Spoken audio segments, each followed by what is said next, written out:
Is that better? That's better. Let's try that again.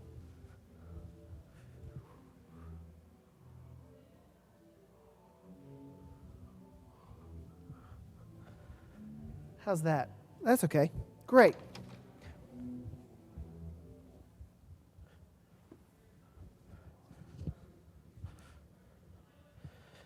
Hey, everybody. I'm glad that y'all are here.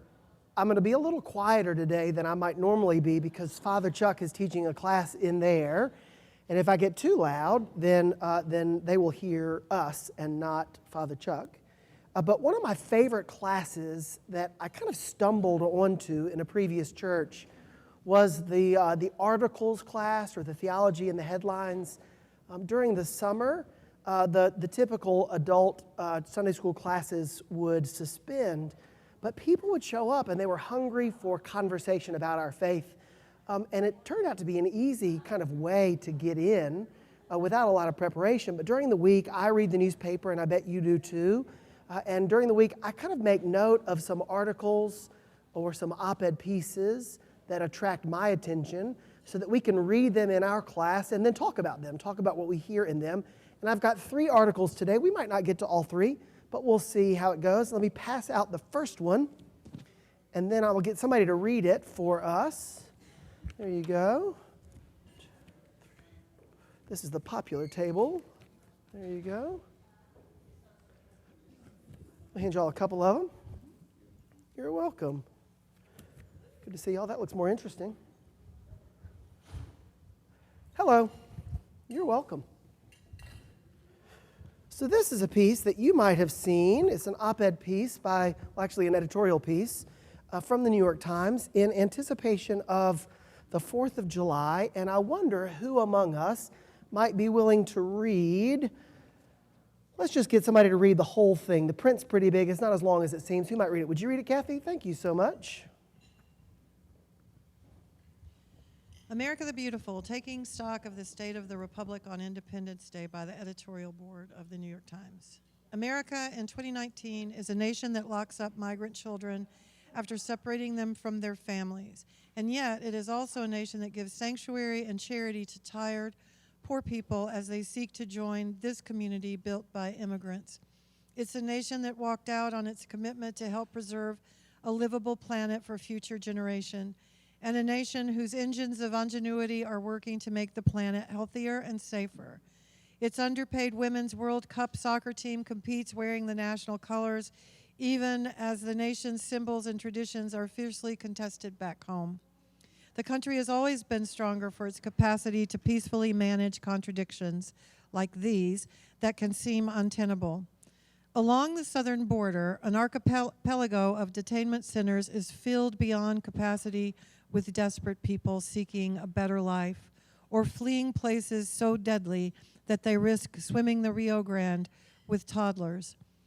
Dolly Lucio Sevier, a pediatrician, treated one girl who she noted was an underweight, fearful child in no acute distress. The problem was severe trauma being suffered from being removed from primary caregiver. After the exam, as reported in agonizing detail by The Atlantic, the child lingered and Sevier offered to hold her. She climbed into the doctor's lap and fell asleep in less than a minute. Adults are faring little better. At one facility, some single adults were held in standing room only conditions for a week, and at another, some single adults were held more than a month in overcrowded cells. The Department of Homeland Security's independent watchdog wrote in a report this week, ordered to administer this harsh system, an alarming number of men and women patrol the nation's international frontier, it was learned this week, belonged to a closed Facebook group that guffawed over anti-immigrant, misogynistic, and racist filth. While the group discussed throwing burritos at Latino members of Congress visiting the detainment centers, the offline civilian hecklers of Representative Alexandria Ocasio-Cortez and the rest of the delegation instead hurled curses and racial slurs. Anyone curious about the effects of anti-immigration policies of the Trump administration needs look no further than the sad faces on the pictures of jailed children drawn by jailed children. For the strong of stomach, photos from the government's own inspectors are even more disturbing. Yet there are also stories from the border that showcase this country's virtues. After reading about the conditions inside detention facilities, Austin Savage and a group of friends walked into a store in Texas. They walked out having spent hundreds of dollars on diapers, wipes, soaps, and toys. When they arrived at a Border Patrol station that was holding children in Clint, their donation was refused. While at the station, they also found a bag in the lobby holding soap, toothpaste, and a note. I heard y'all need soap plus toothpaste for kids. Maybe more will be on its way soon. There has been such a deluge of donations for detained families that aid groups have asked for financial gifts instead of material goods. Last year, the government filed felony charges against Scott Warren, a geography teacher who helped a pair of migrants in the desert who were hungry, dehydrated, and with blistered feet. Last month, jurors refused to return a guilty verdict. On Tuesday, federal prosecutors said they would drop some charges, but planned to retry him for harboring illegal aliens. Meanwhile, the Democratic mechanism to fix the situation at the border, along with other vexing national problems, is instead grinding its gears. The Supreme Court last month made democracy of the people, for the people, harder for the people to repair, ruling in a 5-4 decision that political gerrymanders fueled by big data and designed by partisan operatives are allowable under the Constitution. Along with the court's decision, the country's long-term political and demographic trends forecast continued worsening of the problem of entrenched minority rule. But even as its decision made the country's democracy less fair, the court did rise to the demands of justice, and it showed due concern for the rights of the least powerful. This month, the court overruled the conviction of Curtis Flowers in the 1996 murders of 4 people inside a Mississippi furniture store, finding that blacks had been illegally excluded from the juries that eventually convicted him. Equal justice under law requires a criminal trial free of racial discrimination in the jury selection process. Justice Brett Kavanaugh wrote for the majority. The justice is also laughed out of court, or as close to it as the law allows. The Trump administration's specious argument that sticking a citizenship question on the census had nothing to do with intentionally undercounting individuals in immigrant communities.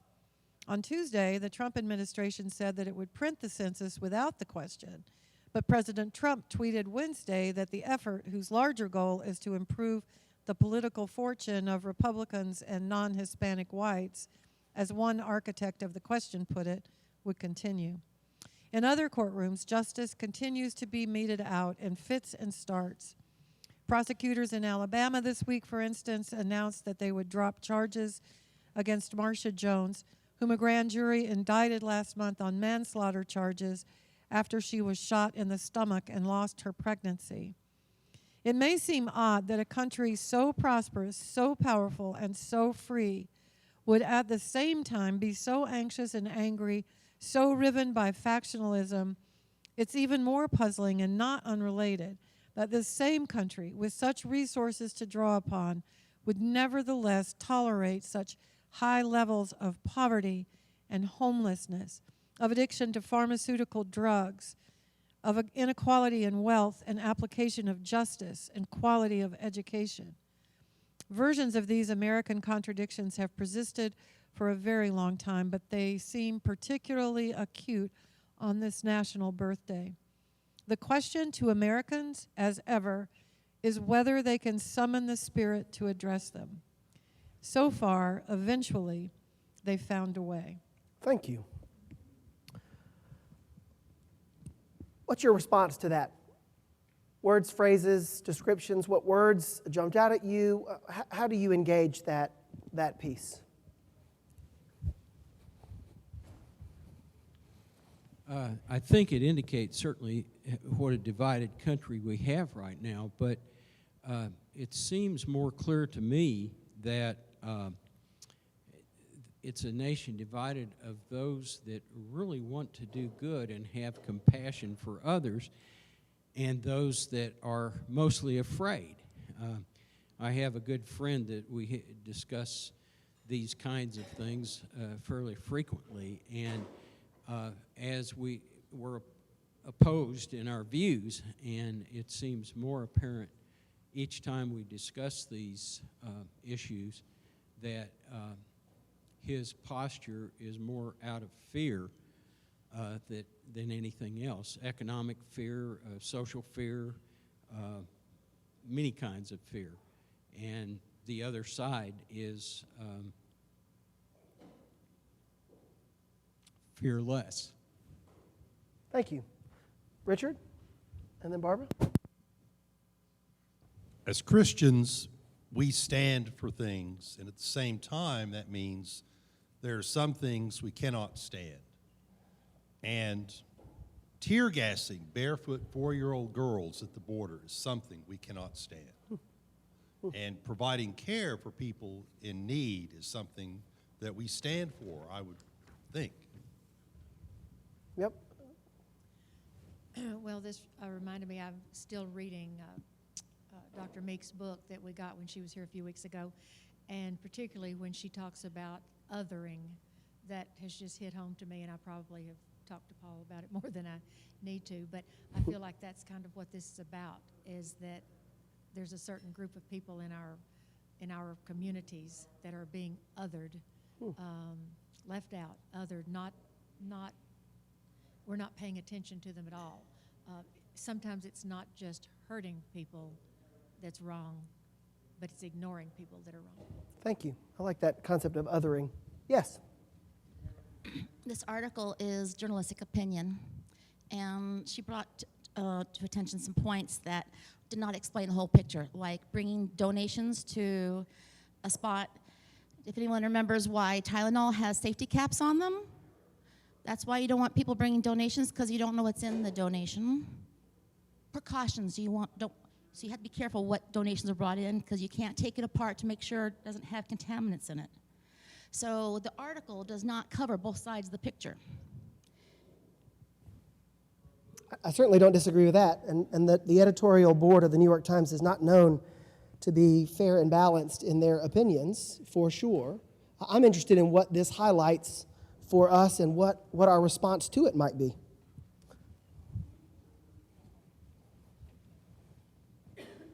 I really enjoyed how the article was able to put together all the, several systemic problems, right? Instead of it being an article about this particular thing, it instead puts it all together so that you can see that they're interconnected in whatever strange, weird ways, but they are interconnected, that it's a problem bigger than just jaywalking. It's a problem bigger than just this or just that. There's more to it. Yeah, what drew me to this article in particular was the fact that despite all the failings of our public life, there's so much about our nation for which we are to be grateful. Our nation allows or invites a response to these deficiencies that not every human being on the planet enjoys. And I love that in this season of fireworks and watermelon and the 4th of July, that there's an invitation for us as members of this national community to say, what might we do about this? It's not just throwing criticism or hand grenades at the entire system and what it represents. It's asking how the system might be awakened to respond to that. And the last few lines, throughout our history, Americans have always found a way to respond to those crises. And the question, as the editorial board puts it, is whether Americans can summon the spirit to address them now. That's what draws me into this article. What about y'all? Any other responses that you would have to this? Liz? When people go to a foreign country, I don't know if this is working. It is. You just got to hold it close. Okay.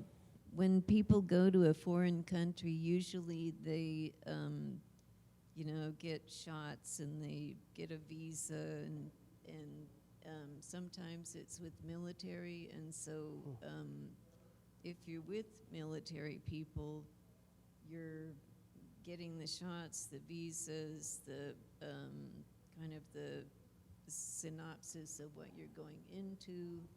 And like when I went down to Belize, I could not drink the local tap water. It made me sick. And so I drank bottled water and bottled soda because I could not drink the local tap water. And people from foreign countries cannot drink our tap water either. It makes them sick. So, I mean, it depends on what they are from, what their, the children, I mean, they have some, it's hard to know, and they're not just, I mean, if they're like, I hate to put it this way, if they're children of your girlfriend that you had met while you were down there 4 or 5 years ago, I mean, is it some kid that was not accepted by their family, so the kid is going to go live with daddy or whoever across the border? I mean, it's, and a 4-year-old can make a decision that, yep, they don't want me here, I'm going to live with daddy. My impression is that most of the migrants are fleeing economic or violent circumstances. I love the point that you remind us about the tap water, how easy it is for me to take it for granted that when I turn on the tap, clean, drinkable water will flow out. And often in a period in which newspapers, perhaps rightly, like the New York Times, are so critical of our national leaders, I appreciate the invitation not to withdraw from that criticism, but to recognize what it is about our country that we do celebrate, that we do love. And if we are able to be thankful for our country, how does that elicit from us a response to this? Let's put this article aside and let's read another article. A little more religious this time. Thanks. If you'll go that way, I'll go this way. Appreciate it. Thank you. Here's 3 for y'all and a stack for y'all. I've got plenty today, this holiday. All right. This is a piece by David Brooks. David Brooks is, of course, a columnist, but he is not known to be particularly liberal. I'm wondering if somebody would read this piece for us, Will Gen Z Save the World? Who might read that? Thank you. Kim? Will Gen Z Save the World? The Revolt Against Boomer Morality. I may have to get my glasses here. By David Brooks. There is some sort of hard-to-define spiritual crisis across the land which shows up in rising depression rates, rising mental health problems. A survey that the Pew Research Center released late last year captures the mood. Pew asked people to describe the things that bring meaning to their lives. A shocking number of respondents described lives of quiet despair. Quote, I no longer find much of anything meaningful, fulfilling, or satisfying. Whatever used to keep me going has gone. I am currently struggling to find any motivation to keep going, end quote. Quote, it would be nice to live according to my being rather than my blackness. I will never know how a totally worthwhile life will feel because of this, end quote. Quote, drugs and alcohol are the shining rays of light in my otherwise unbearable existence, end quote. Quote, I don't feel very satisfied with my life. I'm a stay-at-home mom, and my life is endless monotony and chaos, end quote. The Pew survey reveals a large group of Americans down the income and economic ladders who are suffering from economic scarcity, social scarcity, and spiritual scarcity all at once.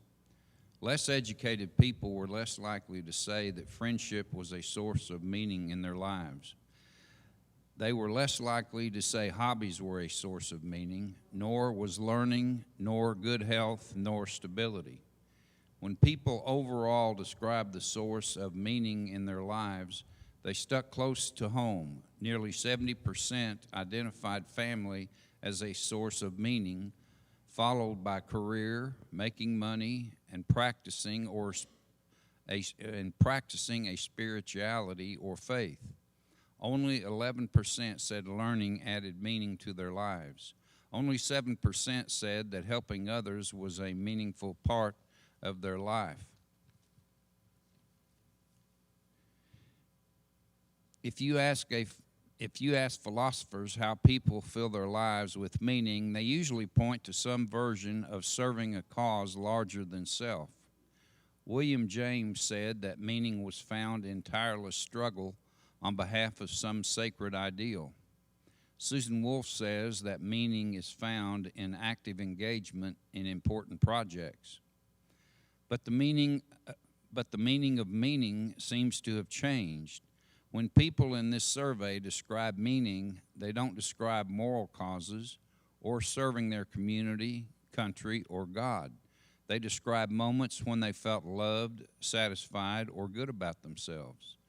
They describe positive personal emotions. As one respondent put it, it's easy to forget what's wrong in the world and when you are pretending to be a puppy with your daughter. It's as if people no longer see life as something that should be organized around a specific vocation, a calling that is their own way of doing good in the world. Everything feels personalized and miniaturized.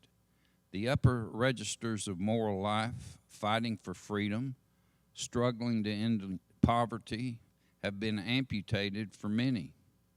The awfulness of the larger society is a given.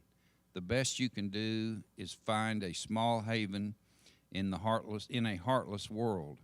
One respondent said he found meaning in the tiniest things. Small-scale nature, individual bugs and plants are quite pleasing. I like to be able to focus on things that don't care about me or the larger world, end quote. I finished a 4-month tour for my book, The Second Mountain, talking with thousands of people. I certainly encountered the disillusioned America described in the Pew survey, but the big thing I encountered was the seismic generation gap. People my age rag on the younger generation for being entitled and emotionally fragile, etc. But this generation is also seething with moral passion and rebelling against the privatization of morality so prevalent in the Boomer and Gen X generations. They can be totally insufferable about it. In the upscale colleges on the coast, wokenness is a religious revival with its own conception of sin, privilege, and its own version of the Salem witch trials, online shaming. But the people in this movement have a sense of vocation, moral call, and a rage at injustice that is legitimate rejection of what came before. I recently met a group of high school kids from around the United States and Africa involved in the Bezos Scholars Program. In our conversations, they didn't define their identity by where they were from or even by their ethnic and race. They defined themselves by what project they work on, serving Native Americans, working for clean water. Similarly, high school students generally are more likely to define themselves by their political stances and their vocations rather than whether they are jocks or drama kids. I've also found that college students are eager to talk about a moral project entirely absent from the Pew survey, doing inner work, growing in holiness. Many seem to have rediscovered the sense buried for a few decades, that one calling in life is to become a better person. Your current self is not good enough. You have to be transformed through right action. It's often uncomfortable and over the top, but we're lucky to have a rebellion against boomer quietism and moral miniaturization. The young zealots may burn us all in the flames of their auto da fe, but it's better than living in a society marked by loneliness and quiet despair. Thank you. Yeah, Adam. Adam's got something to say. I love this article so much. I also love David Brooks as well. But this article and what he's talking about, the generations that are coming up and everything, is the thing that gives me absolute strength and hope for the future, right? Like what we're seeing, the younger folks that are coming up now, just like he's talking about, their mentality, their the way they see the world. It's hard, because whether you're Donald Trump or Bernie Sanders, you don't get it. You can't get it. There's no way for that person to get it, right? Like, it's hard to describe even, but there is a much different outlook on the world, a much different outlook on relationship and so on and so forth that I find to be beautiful and like really praising God that it's coming. Thank you, Adam.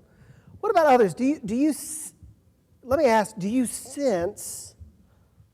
you notice the difference among the generations, the seismic gap that he describes, and if so, how do you characterize it? Is it similar to what you hear Brooks observing, or do you notice something different? What's your characterization of the strata of generations in our culture, our community? What's your sense, or what's your response to the article? Yeah. Let's go, Richard, and then Holly. With millennials and whatever group is supposed to come after, I forget, I think they've observed the tone of the political and economic and social shift of the last 40 years. And they've said, it really doesn't work. It doesn't work for them. And they're really wanting something else. And I think, however, that's true of a lot of people, even older people. They're saying, I haven't had a raise in 20 years or 30 years. And, I've seen things that I care about just kind of go away. And there are weeds growing in the cracks of the parking lots of what used to be booming malls, and factories are rusting. And people are saying, this just really doesn't work. Yeah, which we've seen influences our political dynamic, of course. Holly?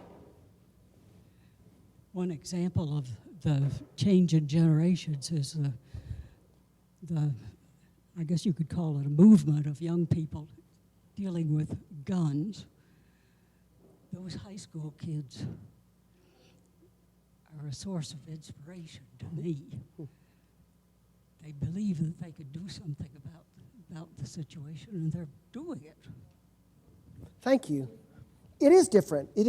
And Holly points to the issue of guns and gun control and the voices that high schoolers in particular are giving. I live in an odd spot. I am just on the edge of Gen X, the lower end of the Gen X.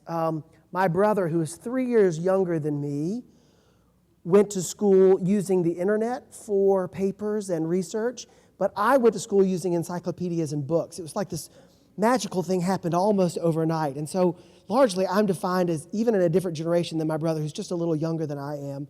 In the church, clergy who are my age or about my age, there's a lot of conversation about baby boomers in particular, because largely the bills of the church are paid for by boomers, but the boomers' vision for church is so different from kind of the emphasis or the focus among younger generations, and perhaps older generations as well. But of course, boomers are a large part of our population by definition, right? But the clergy are really grappling with this. What does it mean for us to continue to do ministry in a way that honors not only our largest givers in terms of amounts, but largest givers in terms of their presence in the congregation, but recognizing that that way of doing church will evaporate almost overnight. How do we bridge that gap? There is a seismic generation gap that I experience, kind of straddling a couple of generations, that's coming, and I haven't heard one person kind of figure out how to do it. But what I like about David Brooks that Adam points to is that I hear, and I agree, I hear so much about morality, about personal holiness, about commitment to movement and cause and justice that are so integral to our faith that I don't worry about a godless generation. I'm fascinated to see how a very faithful generation manifests itself in or out of the institutions that me and those older than me, have set up for them for right or for wrong. What other responses do you have to the piece? What other takeaways do you have?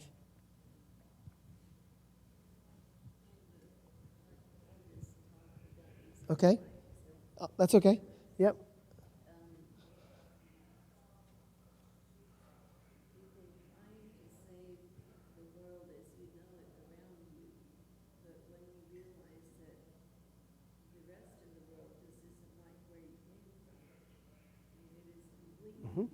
Mm-hmm.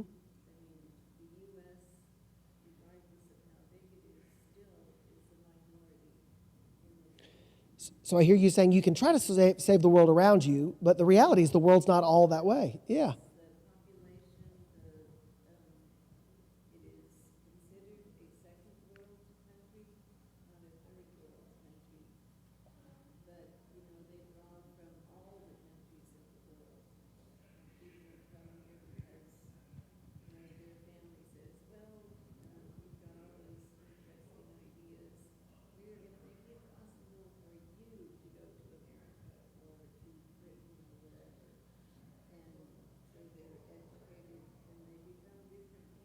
Mm-hmm. What I'm interested in seeing that you point us to is how many among us will recognize that we're just a small part and we only know the world around us. What can we do? And how many people take that as an invitation to do what we can? I think there's a generational gap in how we approach that circumstance. I'm going to let Daphne respond. Daphne? I just love this article because it really strikes a chord with me because our family crosses a number of these generational age groups, and I see this from one generation to the next. My hope for this for Gen X and the Gen Z group really lies in the fact that they've grown up in such a media-savvy environment. They're so articulate, and when they speak passionately, it really makes a difference. So I think they're going to have a huge impact on the future. Thank you. I appreciate that. It's interesting. I'm going to hand out the next article. I'm not sure we're going to have any time to discuss it, but I'll have time to read it at you really fast. But I join you in being fascinated that so often what we think we hear from older generations, each of us in our own prime, always seems to hear from older generations, we're in trouble. Y'all don't get it. Your music's too loud and you don't respect your elders, right? We think we always hear that. But what I'm hearing is what I've heard from you and from a lot of others, this great respect might not be quite the right word, but this hope, a hope that looks at what's ahead, which is so interesting. It's such a different approach for older generations to see the next generation with the same hope that I think that generation holds as well. All right, so here's a piece. I bet you saw news of this on Facebook, maybe not in the newspaper, but news of the boy with autism who was forced to leave a service in King's College, Cambridge. How many saw that? A couple of us saw that? All right. Well, I read really fast, so let me read this article, because even if we don't have time to discuss it, I want us to hear this article. I think it's important for St. Paul's in particular to hear this article. This is from not this week, but a couple weeks ago, June 19th. A boy with autism was forced to leave church. He got an apology. For Father's Day, Paul Rimmer headed to a service at the centuries-old Gothic chapel that he liked to visit in Cambridge, England, this time bringing his son Tristan, 9, with him. Tristan was enjoying the service, staring at the ceiling in awe, laughing happily when an usher approached.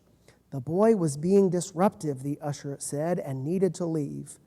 When Mr. Rimmer explained that his son, who is autistic, was expressing his excitement by laughing and calling out, the usher was apologetic but unmoved. After leaving, Mr. Rimmer sent a letter to the chapel's leadership and posted it on Facebook, setting off a reaction that drew a public apology from the dean of the chapel at King's College, Cambridge, and an outpouring of support from families who had also felt discriminated against or stigmatized because of autism. I thought it would have gotten 50 or 60 likes, Mr. Rimmer said about the letter in an interview, and that would have been the end of it. Instead, thousands of people shared his letter, a reaction that Mr. Rimmer attributed in part to, quote, a sense that church and church worship should be open to everyone, that a church is a universal place.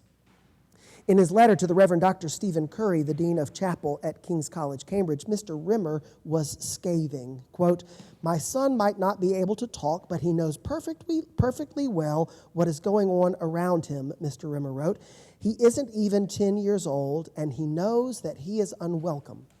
If only places like King's College made it clear what kind of spectators were acceptable, my son wouldn't be subjected to rejection and the other people there to his unpalatable presence. The post was shared thousands of times on Facebook and garnered thousands of comments, some invoking Jesus' words in the Bible, let the little children come to me. Others recalled their own experiences of feeling scorned. Parents described judgmental glares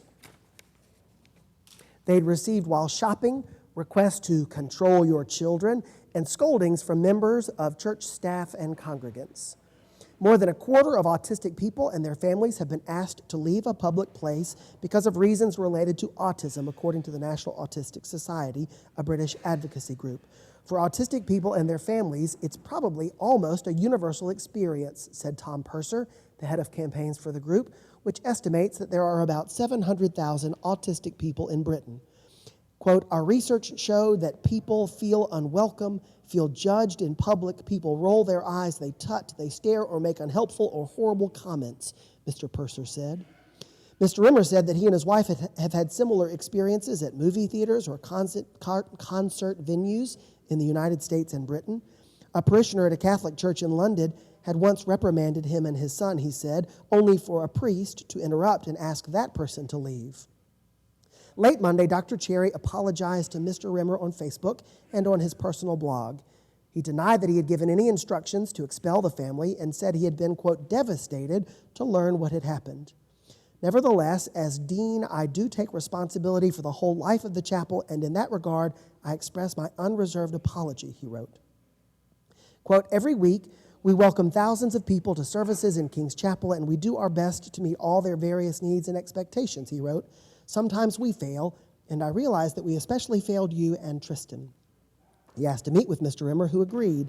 Tamsin Starr, a spokeswoman for Cambridge University, declined to comment on how the chapel might, quote, do better in the future, as the dean wrote. The dean's response was a sign that institutions and those who run them are growing more accepting of people with autism, said Dorothy Siegel, a longtime special education advocate and the co-founder of the ASD Nest program, a project for autistic students in New York's public schools. Quote, it is more acceptable for people to be a little bit more different now, Ms. Siegel said. Another Facebook post that went viral last month, for instance, was about how an employee of Universal Orlando Resort had tried to comfort an autistic boy who had been disappointed by a broken ride. It's not always about making sure that nothing ever goes wrong, said Mr. Purser of the National Autistic Society.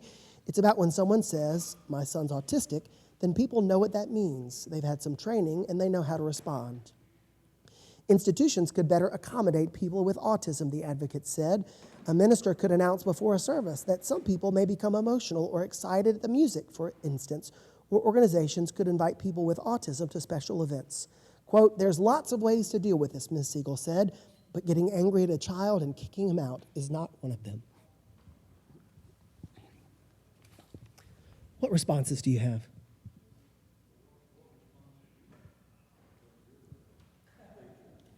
So the question Mike asked is what response I have. Yeah, that's a good question. Yeah, I think this tugs at my heartstrings in particular because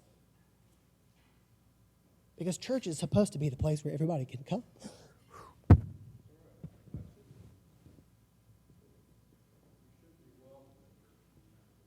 Yeah, it's funny. It's funny how it gets me. Autism doesn't affect anybody that I know of in my family. Yeah. Here. Actually, I think it's pretty simple. We're just now starting to just open up the total conversation of mental health. With that includes this thing called autism, okay? Autism is not necessarily a mental health. It's a neurological, okay? Kids, all kids, adults with autism, they have trouble responding to their environment. They don't get the social cues like the rest of the world. And so we are challenged as those who do, quote, understand, to try to understand them. And we don't, okay? And we don't understand people who do have mental health issues. For so many years, they're pushed aside.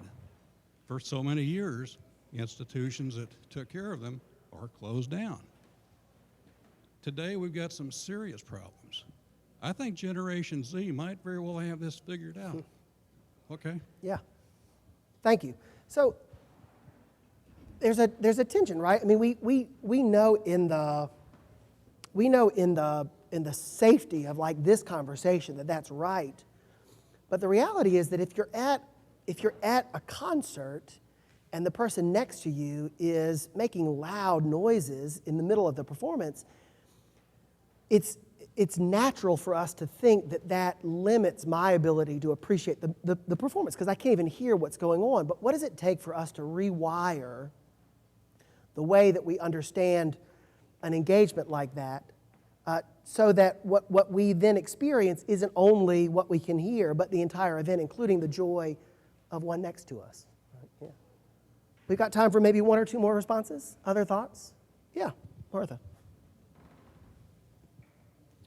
To me, this sounds just like what we're confronting right now with racism, people of color, people with mental problems, various. It's just discrimination. Mm-hmm.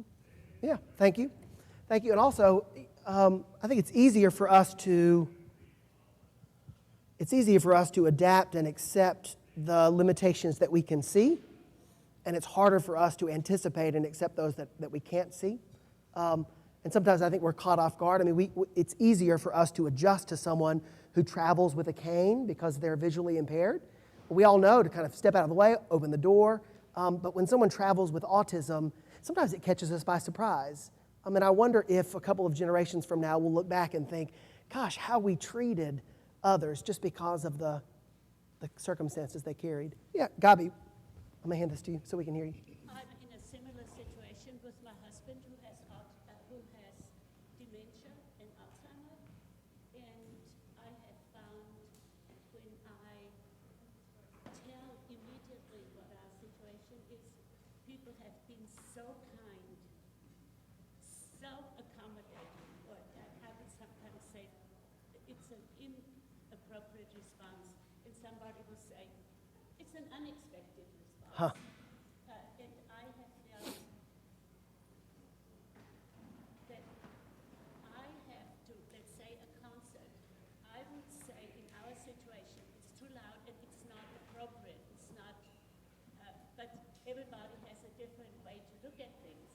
But I can judge, and I see so much kindness in young people, in old people, and I see so many people who have somebody in their family who has a challenge.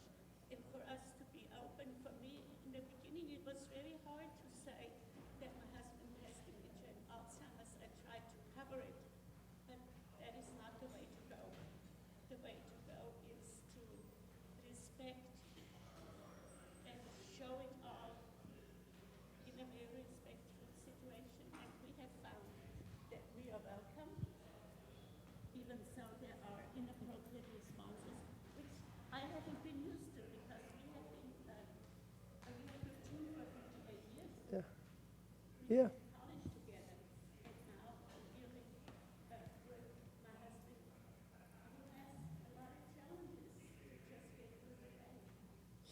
Thank you. Thank you for reminding us that people almost always surprise us with their graciousness. You also, in closing, you also remind me that some settings are more difficult for someone who have neurological challenges than others. And maybe you don't take your autistic child to the Metropolitan Opera. Church is a different kind of thing, and we've kind of named that. What's curious about King's College in Cambridge is that sometimes it's hard to tell whether it's a concert or a worship service. And I wonder to what extent that's true of St. Paul's. I wonder to what extent the beauty of our space and our worship and the pageantry that we are so good at, I wonder if we run a risk of losing sight of what we're really doing. It's easier, isn't it, when we're all gathered around singing songs, clapping our hands, we're wearing blue jeans. It's easier for us to receive an atypical response. But when everybody's silent and it's quiet and all the people are wearing the fancy clothes and the music's being sung in a language we don't speak and they're instrumentalists, it's easy for us to forget that this isn't a concert, this is worship. And I think what this awakened in the minds of not just those at King's College, but also at some of the other Cambridge and Oxford colleges, but also in places of worship like ours, where so much of what we do feels like a performance. It helps us remember that we can't let that beauty be in any way threatened or diminished by those who experience that beauty in ways that we're not familiar with or that we're not accustomed to. Thank y'all. Next week, we don't have time, I'm sorry. Next week we have a 2-week series. We begin a 2-week series on the rights for the dying, for the sick and the dying.